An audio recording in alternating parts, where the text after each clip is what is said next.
নির্যাতিতার পরিবারের তরফ থেকে যারা রয়েছি তারা সাহেবের কাছে প্রার্থনা করেছি আমাদের কিছু বক্তব্য বলা হোক, মানে বলতে সুযোগ দেওয়া হোক। সঞ্জয় রায়ের যে আইনজীবী সে তাদের বক্তব্য প্রকাশ করে, তাদের বক্তব্য নির্যাতিতার বাবা মা শোনে। একটাই বক্তব্য যে তাদের মেয়ের যে এই নির্মম হত্যা হয়েছে তার যেন সঠিক বিচার হয়, সেই প্রার্থনাই তারা আদালতের কাছে করেছে।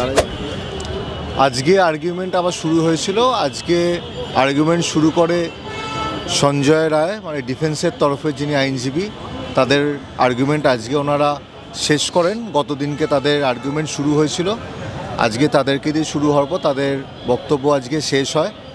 তাদের বক্তব্য শেষ হয়ে যাওয়ার পরেতে যে পিপি রয়েছেন, মানে পাবলিক প্রসিকিউটর সিবিআইয়ের তরফ থেকে, তারা তাদের রিপ্লাই দেবে যেই বক্তব্যটা নির্যাতিতার পরিবারের তরফে ওনাদের সেই চার্জশিট ওনারা পেশ করেছেন, তাদের বক্তব্য আগে বলা হয়ে গিয়েছিল।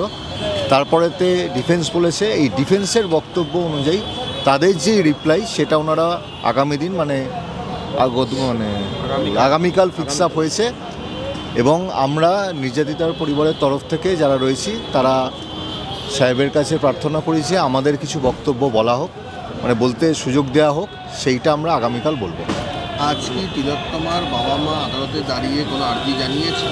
ওনারা গত বেশ কিছুদিন ধরেই আসছেন, তারা বিচারের জন্যে লন্ডন কোর্টের দ্বারস্থ হয়েছেন।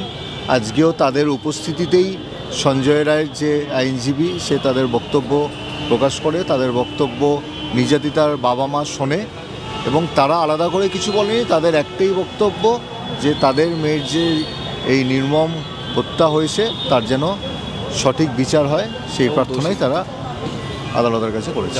প্রকৃত দোষী তিনি যেন শাস্তি, যারা প্রকৃত দোষী তারা যেন শাস্তি পায়, এই কথাটা উনি আদালত চত্বর দাঁড়িয়ে আজকে বলেছেন। উনি মানে নিজে থেকে সাহেবের কাছে কিছু বলেননি, ওনারা আমাদের মাধ্যম দিয়ে সাহেবের কাছে সেই বক্তব্য তুলে ধরেছেন।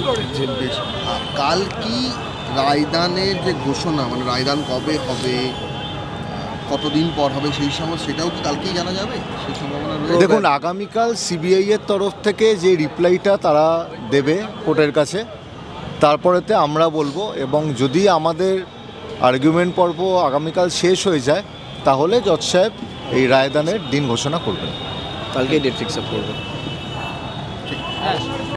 বাংলা হান্টের আরো খবর দেখতে নজর রাখুন।